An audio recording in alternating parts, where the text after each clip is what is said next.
Okay, so more and more of these analysts are starting to compare Trae Young to Steph Curry. Is Trae Young actually better than Steph Curry? Well, in today's video, I am going to be breaking down both Steph Curry and Trae Young and see who was actually better today. Let's get down. Let's check this out. If you're a player, you're going to be learning a ton today. So one thing that Steph Curry does extremely well is being able to collapse defenses and then obviously sending up lobs to now James Wiseman. Steph Curry is also very good at using his defenders' momentum against them.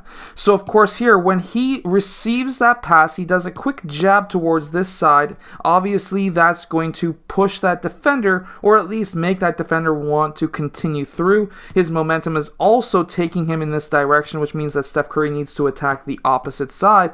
And here we do see that. He attacks the middle, and then of course, he essentially has a one-on-one chance against another pretty good defender, and he's able to stretch out and, of course, make that shot. It's always good to know how to use that backboard. So Steph Curry is a ball-handling god. Here he is basically making that defender go back down onto his heels, and he's able to jack that three. So here he attacks that top foot at first. He attacks, and then he does a quick crossover, again attacking the opposite top foot. He then does a quick jab and pulls back behind his back for a snatchback, which has now created that distance between him and his defender's down onto his heels. From there, he's able to do a quick jab cross and step back where he can jack that three. Here he comes off of a screen and his defender goes over top. From here, he now has a hedging defender on him, and he looks like he's about to take that shot. As we can see here, he does that quick crossover.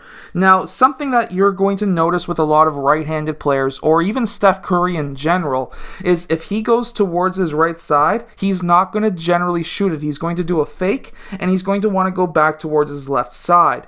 He'll attack that basket here because now, off of that quick hesitation, he gets that defender straight up into the air where he can now attack. He takes his two steps, and basically he just goes for a circus shot, but it's a calculated circus shot because here he's still looking at the rim and he knows how to use that backboard, and he's able to make that shot. So Steph Curry always wants to go towards his left side. Here he does a quick jab towards the right side, goes back towards his left, step back, left side, and he goes for that shot. Why is this important? Well, when he attacks that left side and he's able to push off towards his left, that allows his right side of his body to be pretty much automatically in line with the basket. And you can also use this as a player yourself. If you're right-handed, go towards the left. That gets your right side in line, and obviously vice versa. If you're like James Harden and you're left-handed, go towards your right side and your left side will be in line. So here he does that quick right to left crossover,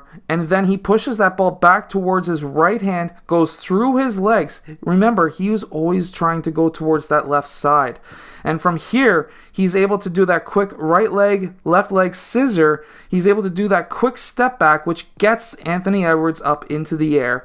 He is no longer now a threat. So what he does now is he does that quick left leg through the leg, quick jab. He does a quick push, but it's with his upper arm, so it's not a real actual push. He pushes off of his right leg, and then he does that quick through the leg, almost like a crab dribble, and he goes up for that shot being wide open. Steph Curry is a dribbling god. Now, how he's able to do all of these moves is because he's always on his toes. Yes, your toes are very, very important. Of course, he goes heel toe to stop, but being on your toes, being able to be on your toes, you're going to be able to move those feet much faster. That's why I say to every player, use those speed ladder drills. It's going to be a game changer for you. Now again, same thing, watch. Trae Young is a right-handed player. He does a snatch back towards his left side, and that allows his right side to be in line for that three-point shot. Trae Young here is attacking that right side, and here he's able to send up alley-oop dunks for his teammates just as much as Steph Curry is going to be able to with Wiseman. By the way, this is an absolutely fantastic pass. Something that Trae Young does that I just never understood doing is he dribbles between players' legs and then he pulls up for a corner three-point or mid-range shot. This is something that's totally different. We don't see that with Curry, and it's notable to say that it works. If we got a little bit of a close-up here, but he dribbles through his legs, catches up to it, and watch this. The ball bounces how many times? Twice. Yeah, he's able to create that much distance because he's able to do that. Now, with those two dribbles, or with that two bounce that happens between him passing it and catching it, if he was to take another dribble, it would be a self-pass. However, with him going up for that shot, somehow he gets away with it. I'm not too sure how well you'd be able to get away with that in a middle school or a high school league, but here he's able to. By the way, he really likes to send those passes up. He's also very good in the screen and roll, being able to draw multiple defenders in that screen and roll where he's able to get his teammates open dunks. Here he uses a quick brush screen where he's able to attack that hedging player. He can now pass back to his teammate who has an open three. The only difference is he's able to use his handles to make it look like he's about to. So here he does that quick behind the leg dribble, which gets that defender out of his way. That whole dribble right here where he hops up and does that dribble between the back of his legs, that moves that defender up thinking he's going to pass towards his main player he's supposed to be defending at the point. And when in reality, Trae Young goes in for a very easy layup. So while we don't see the crazy flashy dribbling and ball handling with Trae Young as we see with Steph Curry, we still see the same amount of range from both players, and we're seeing a little bit flashier passes when it comes to Trae Young. So if we're going to grade this, I would say because of the 3-point percentage, I almost said Steve Kerr because it's Curry's coach, but Steph Curry, he has a higher 3-point percentage, so that point goes to him. He's a better shooter because of that. When we go to ball handling, Curry wins ball handling when it comes to those really crazy dribbling, that crazy footwork when it comes to being able to get his shot.